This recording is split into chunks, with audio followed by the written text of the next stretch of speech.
has converted this from a dead draw into a win. Oh Yeah. my goodness. Sheer willpower there. So I think I got to start by doing this.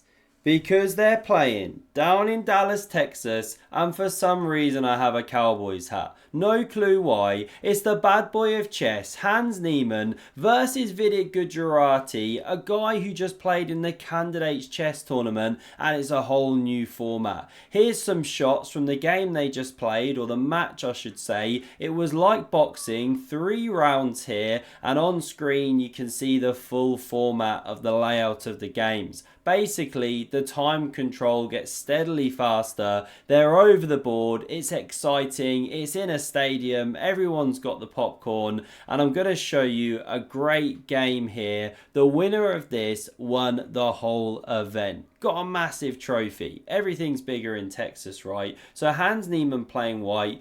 He kicks off with knight to f3 and Vidit Gujarathi goes pawn d5. I'm afraid I don't have the clock times for you like I normally do. Different layout of the board here. The tournament wasn't broadcast on chess.com events. I've had to pull in the game from Lichess. Let's crack on. They only have 2 minutes here, plus 2 seconds a move. That's called increment. Hans prepares to fianchetto, and he makes himself proud here, makes his coach proud by getting his king to safety on move 4. Everyone does a small titter of applause. Now we see g6 from Vidit. Is he going to fianchetto the rook? No, of course not. Sanity prevails. He moves the bishop there, and after knight b to d2, castles, we get pawn e4. This is the classic setup for white when you play the King's Indian attack. Very fun system. Some amazing Fischer and Kasparov games in these lines. Give it a go if you never have. The 4th knight develops into the game. That's all 4 horsemen of the apocalypse there. And now we get rook e1. Very natural.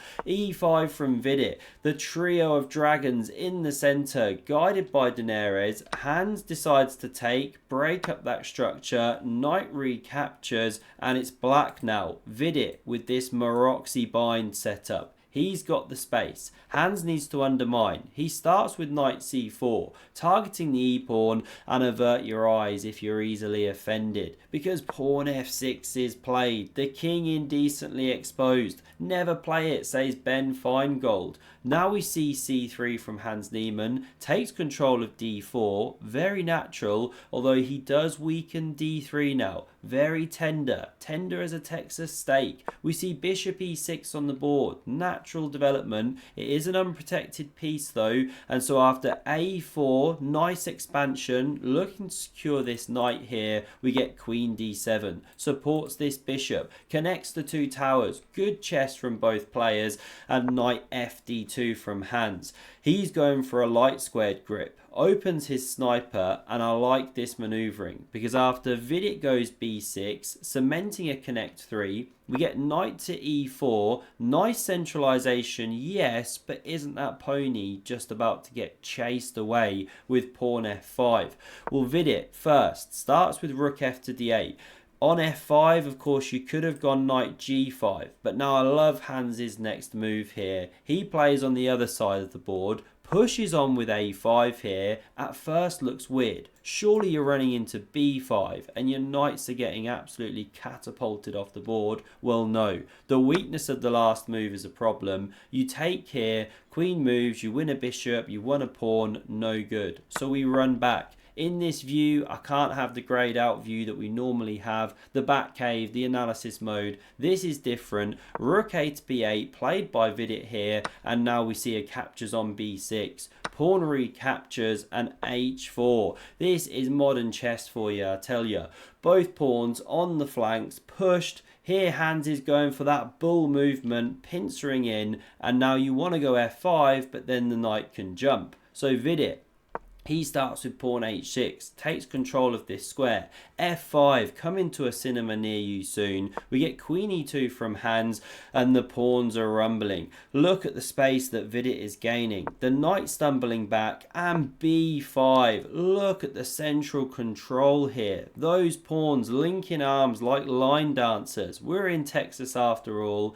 Vidit gives a yeehaw, and now we see knight a5 from Hans. Thankfully, he doesn't have to stumble backwards again. He finds a square, we see an exchange, and at last we have an active piece, an active rook, and it just gets better because after bishop f7, very tidy, those clergymen working well together around the king, we now see rook a6. That is the definition of an active rook. Vidit doesn't like it. He plays rook b6, challenging. Hans says not so fast, siree. Drops back, keeps that one on the a file, and now I absolutely love this manoeuvring from Vidit. And by the way, they're both really low on time here. Vidit a bit ahead, 10-20 seconds, but they are scrambling. What we see on the board is knight to f6. Fantastic move because it opens this rook queen battery on the tender d3 pawn, and we have to explore this. It offers an entire pawn. Why can't you take it? Well, this rook is undefended. So either rook e6 or rook e8 comes, won't click down all the lines right, but when the queen is eventually forced to move, then you pick up this rook here. It's a problem. Or of course you sack the lady.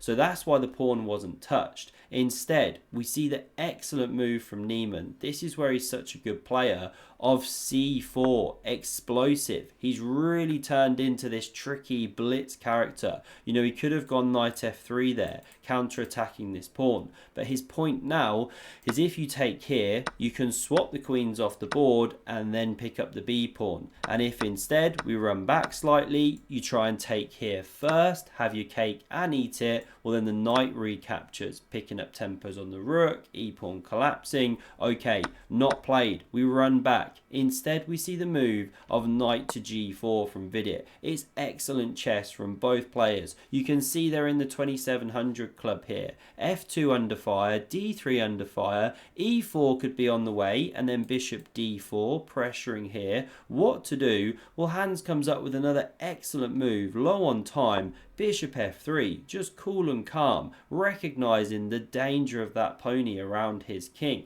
And again, why not take here with the queen? We're not going to keep clicking down the lines. Well, once more you can exchange, then win this pawn. Once more if you try and take here first, the knight captures with activity. So instead we see h5.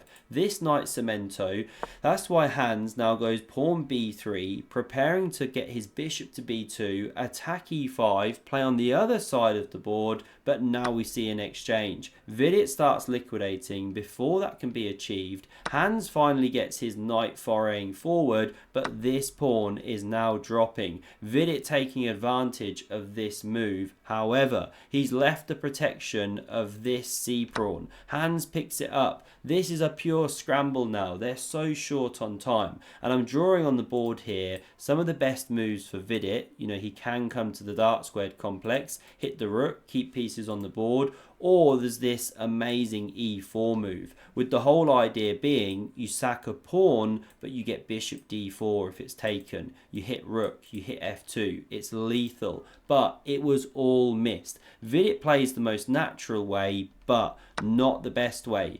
Yes, he picks up this pawn, and he's currently a pawn to the good, but Hans can now liquidate everything. Vidit gets himself an Eiffel Tower pawn formation, but not for long. Hans captures the tip with a joie de vivre. He's forking this rook and bishop on f7 here. So rook d1 played. We see an exchange of rooks now. These ones leaving the board, and now pin and win as they say, but bishop f4 coming just in time. And what does Vidit do? Does he play in a more kind of edgy, complex way? No, he shuts things down with bishop takes on e5.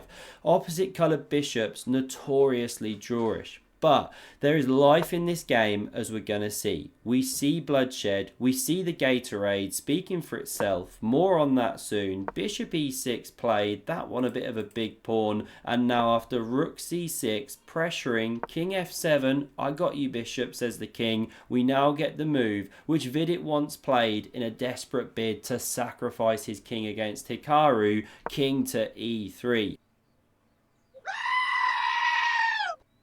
and things aren't so simple for Vidit, because the problem here is the white monarch has a path into the enemy territory. Not the same for Vidit, so he's desperate to exchange the two towers. It doesn't happen. Hans slides away, full oasis mode. We get rook c4, excellent defensive move, cutting the king, and now a check. The crowd going nuts. They love a little tickle on the king. It drops back to e8 and bishop d4 played, cutting the rook, but still you can't go, of course. Then this bishop drops, and I have to say, what now happens is masterful, because the rook comes over here, just keeping the cut, keeping the pressure on the bishop. Hans goes rook c7, rook c4, no exchange for you, sir. Now we see rook b4, king d3, check, bishop c3, and Hans, he starts building a kind of bridge here. We get this check. Now this bishop defended by the rook, a slightly different setup.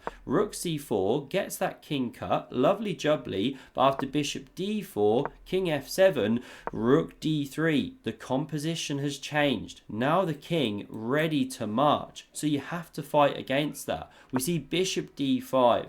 Now king f4, bishop e4 hits the rook, got to stay with the bishop, so it comes to d2, but rook c2, more excellent chess. If the rooks leave the board, then you don't have enough to push through a win. So rook d1 played by Hans, and it induces a blunder from Vidit. What should he do? Well, bishop f3 is actually best. Force the rook to d3, then you can go bishop e2. You just keep tickling, and the moment the rook leaves the d file, then you tickle the bishop. You create enough counterplay. Apologies if you can hear my kids shouting, but that wasn't played.